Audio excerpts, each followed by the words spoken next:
কোরবানির মাংস গরিব আত্মীয়দের মাঝে বন্টন করা কেউ কেউ আবশ্যক মনে করে, এটা কি গুনাহের কাতারে পড়বে কিনা? খুবই দরকারি একটা প্রশ্ন। এবং কোরবানির সামনে আমাদের কোরবানির গোশত, এটাকে আল্লাহ রাব্বুল আলামিন 3 ভাগে ভাগ করার জন্য আমাদেরকে উপদেশ দিয়েছেন। ফাআতিমুল কানিআ ফাকুলু মিনহা, তোমরা কোরবানির গোশত নিজেরা খাও। ওয়া আতিমু আল কানিআ ওয়াল মুতাররা ওয়া আতিমুল বাঈস আল ফাকির, আছে যারা তোমাদের আত্মীয় স্বজন আছে, প্রতিবেশী আছে, তাদেরকে খাওয়াও। আবার যারা অভাবী নিরি গরিব মানুষ, তাদেরকে দাও।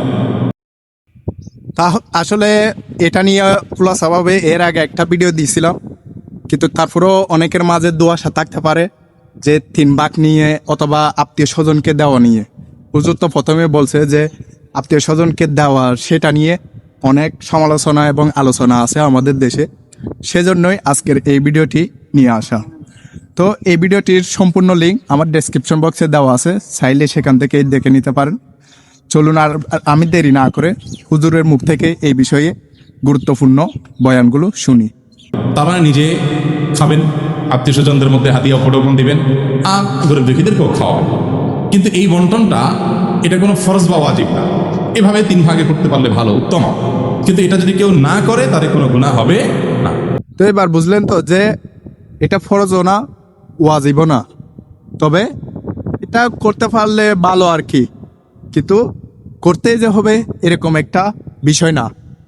তো আপনারা কোরবানি করবেন আল্লাহর সন্তুষ্টির জন্য, সেই কোরবানিটা যেন লোক দেখানো না হয় সেটা ভাববেন। দেখা যায় যে আমি আমার কোরবানি গোশত খুশি মনে আপনাকে দিব না, কিন্তু আপনি জোর করে নিয়ে যাচ্ছেন। সিস্টেম দিতে হবে, উপায় নেই। জোর করা বলতে কি টানাটানি করা লাগে না, সিস্টেমটাই এমন করা হয়েছে যেটা না দিয়ে কোনো উপায় নেই। এরকম করা যায় নেই। লা ইয়াহিল্লু মালু ইমরিইন মুসলিমিন ইল্লা বিতিবি নাফসিহি, হাদিসে আসছে কোনো মুসলমানের সম্পদ তার মনের সন্তোষ ছাড়া যায় না। তো এরকম নাকি অনেক জায়গায় আছে যে সামাজিকভাবে অর্থাৎ জোর করে একটা জায়গায় দিতে হবে, সেই জায়গা থেকে গরিবদের অর্থাৎ বন্টন করা হবে। তো সেটা কোন জায়গা আছে আমি জানি না, তবে সেটা কিন্তু একদমই মোটে ভালো কাজ না। অর্থাৎ দেখা যাচ্ছে ওনার কিছু আত্মীয় স্বজন অথবা গরিব মানুষকে দেওয়ার কথা ছিল, তাদেরকে দিতে হবে, কিন্তু এই সমাজে দিতে গিয়ে কিন্তু সেটা আর দেওয়া হচ্ছে না।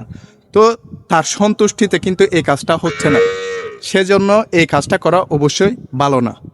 এই ভিডিও সম্পর্কে আপনার মূল্যবান মন্তব্য কমেন্টে লিখুন। সাথে এই ধরনের ইসলামিক ভিডিও যদি আপনার ভালো লাগে, এই ভিডিওটি লাইক কমেন্ট শেয়ার করে এবং এই চ্যানেলটি সাবস্ক্রাইব করে সাথেই থাকুন। ধন্যবাদ এই ভিডিওটি ধৈর্য সহকারে সম্পূর্ণ দেখার জন্য। আজকের মতো এখানে শেষ। সবাই ভালো থাকবেন। খুদা হাফেজ।